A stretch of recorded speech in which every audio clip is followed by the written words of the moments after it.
wabarakatuh. Perkenalkan, nama saya Ninis Nokuidasari, peserta latihan dasar CPNS tahun 2022 BPSDMD Kalimantan Selatan, golongan 3 angkatan 23 kelompok 2 dengan nomor NDH 12. Kali ini saya akan menyampaikan tugas individu agenda 1 terkait mind mapping, wawasan kebangsaan dan nilai-nilai bela negara. Kita mulai dari wawasan kebangsaan.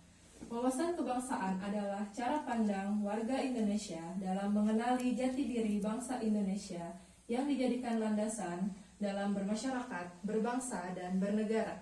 Setelah kita mengetahui definisi dari wawasan kebangsaan, kita perlu mengetahui titik penting dalam sejarah bangsa Indonesia yang diawali pada tanggal 20 Mei tahun 1908, di mana puluhan pemuda Indonesia berkumpul dan membentuk organisasi yang disebut Budi Utomo.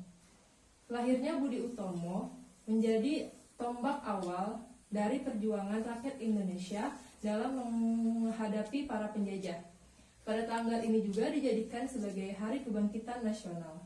Kemudian pada tanggal 25 Oktober 1908 di Leiden, Belanda, lahirlah organisasi pergerakan nasional pertama yang menggunakan istilah Indonesia, yaitu Perhimpunan Indonesia.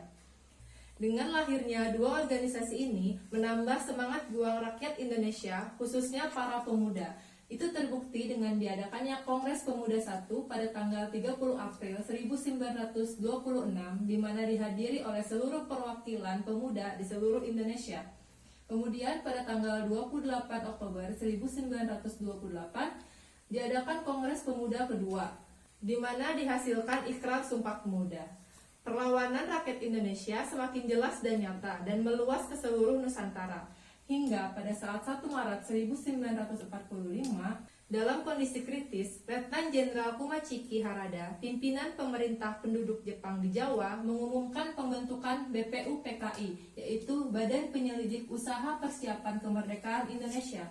Lalu pada tanggal 7 Agustus 1945 dibentuklah Panitia Persiapan Kemerdekaan Indonesia. Dan semua perjuangan itu berbuah manis. Bangsa Indonesia resmi menyampaikan proklamasi kemerdekaan pada tanggal 17 Agustus 1945 oleh Insinyur Soekarno.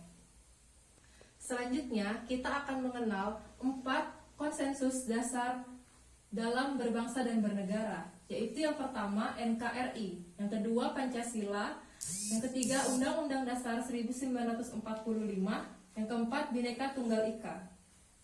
Sebagai bangsa yang berdaulat, Indonesia memiliki identitas diri untuk membedakannya dengan bangsa lain, yaitu bendera Sang Saka Merah Putih, bahasa kita bahasa Indonesia, lambang negara Garuda Pancasila, dan lagu kebangsaan Indonesia Raya. Selain mempelajari tentang wawasan kebangsaan, kita juga mempelajari nilai-nilai bela negara. Definisi bela negara adalah tekad, sikap, dan perilaku masyarakat Indonesia untuk menunjukkan kecintaan pada NKRI dalam menjaga kedaulatan, keselamatan bangsa dan negara, dan keutuhan wilayah. Setiap masyarakat Indonesia mempunyai kewajiban dalam usaha membela negara yang dapat dengan cara menanamkan nilai-nilai dasar bela negara, yaitu cinta tanah air, sadar berbangsa dan bernegara, setia pada Pancasila, dan rela berkorban untuk bangsa dan negara. Kita sebagai ASN harus mengimplementasikannya dengan cara memegang teguh ideologi Pancasila, setia dan mempertahankan Undang-Undang Dasar Negara Republik Indonesia tahun 1945, serta pemerintahan yang sah, mengabdi kepada negara dan rakyat Indonesia, menjalankan tugas secara profesional dan tidak berpihak, memberikan layanan kepada publik secara jujur, tanggap, cepat, tepat, akurat, berdaya guna, dan berhasil guna, serta santun. Itulah penjelasan terkait agenda 1 tentang wawasan kebangsaan dan nilai-nilai bela negara. Terima kasih atas perhatiannya. Wassalamualaikum warahmatullahi wabarakatuh.